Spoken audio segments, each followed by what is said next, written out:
जहां आधी रात रूस का कीव पर हमला हुआ। रिहायशी इलाकों को टारगेट किया गया। 2 होटल्स पर भी बारूदी वर्षा हुई। वहीं कई इमारतें जमींदोज हो गई।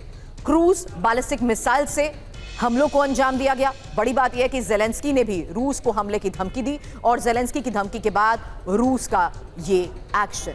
हालांकि इन हमलों में बैलिस्टिक और क्रूज मिसाइल का इस्तेमाल हुआ। KH-101 स्कैंडर-M मिसाइल से वार, जबकि जिरकॉन और कैलिबर क्रूज मिसाइल से भी हमलों को अंजाम दिया गया।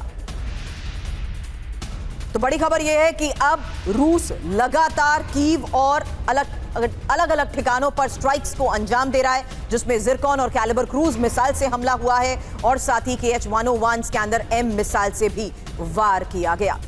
यानी इन हमलों में बैलिस्टिक और क्रूज मिसाइल्स का इस्तेमाल किया गया है। बड़ी खबर यह है कि कीव में करीब 28 ठिकानों पर रूसी हमला हुआ है और रूसी एयरफोर्स ने बॉम्बर्स का इस्तेमाल भी किया है। 7 Tu-95MS, 3 Tu-160 बॉम्बर से मिसाइल्स बरसाई गई हैं। बताते हैं आपको एक एक डिटेल।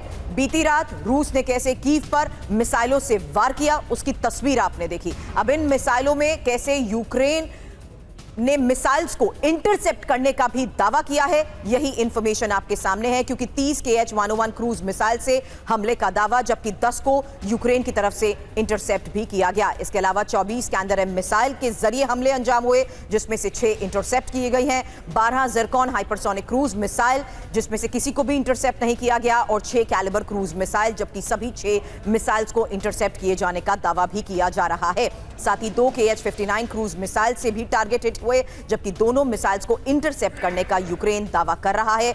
बड़ी बात यह है कि रूस ने कुल 74 मिसाइलें दागी हैं और यूक्रेन ने 24 मिसाइलों को इंटरसेप्ट भी किया है। मेरे सहयोगी मनीष झा इस वक्त हमारे साथ स्टूडियो में है। मनीष, अब तक हम ये सवाल करते थे कि किस तरीके से यूक्रेन लगातार मॉस्को को टारगेट करता आ रहा है और रूस की जमीन पर हमलों से उसने युद्ध की सीमा बढ़ा दी है, लेकिन अब क्या उस प्रेशर का कोई नतीजा निकल कर आया पीस टॉक्स को देखते हुए? मुझे लगता है नहीं। इसीलिए अब रूस पूरी तरीके से एग्रीवेट होते हुए और कठोर होते हुए अब यूक्रेन को टारगेट कर रहा है और ये उन्हीं हमलों का नतीजा।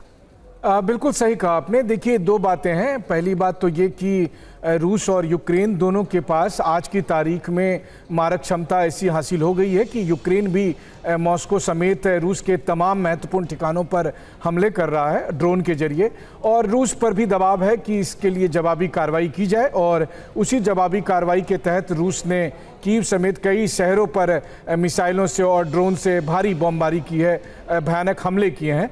लेकिन हाँ, जहाँ तक आप 2-3 प्रीमियम होटल्स की बात कर रहे हैं, तो अक्सर रूस और यूक्रेन के युद्ध में आपने देखा होगा कि जैसे कि ज़्यादातर जो सैन्य ऑफिसर्स हैं वो होटल को अपना डेरा बनाते हैं, वहाँ पर रहते हैं। और इसीलिए अक्सर अगर आप देखें तो चाहे कीव हो, डोनेट्स्क हो, खार्किव हो, सूमी हो, वहाँ पर होटल्स को टारगेट किए जाते हैं। और इसी के तहत इन होटल्स पर टारगेट किया गया है, क्योंकि नाटो के या यूरोपीय देशों के जो मिलिट्री एडवाइजर के नाम पर एक्सपर्ट्स आते हैं, रूस को लगता है कि यही सारी समस्या की जड़ है, पहले इन पर अटैक किया जाए। तो होटल्स को टारगेट करने के पीछे एक बड़ा मकसद ये भी है। लेकिन ये भी बात सही है कि जैसे जैसे ये उम्मीद खत्म होती जा रही है कि रूस यूक्रेन युद्ध का बातचीत से कोई समाधान निकलेगा, उतना ही ज्यादा ये युद्ध और अधिक विनाशकारी होता जा रहा है। और यही वजह है कि यूक्रेन भी अब तक हुए हमलों को बहुत सक्सेसफुल साबित कर रहा है, क्योंकि उन्हीं हमलों का असर रूस में कैसे दिखा। हालांकि यूक्रेन ने रूसी तेल रिफाइनरीज पर लगातार हमले किए हैं। आज एक और बड़ी खबर यह है कि रूस के निजनी नोव्गोरोड में भी हमला हुआ है और लुकाइल की तेल रिफाइनरी को निशाना बनाया गया है। इन हमलों के बाद रिफाइनरी में लगी भीषण आग की ये तस्वीर।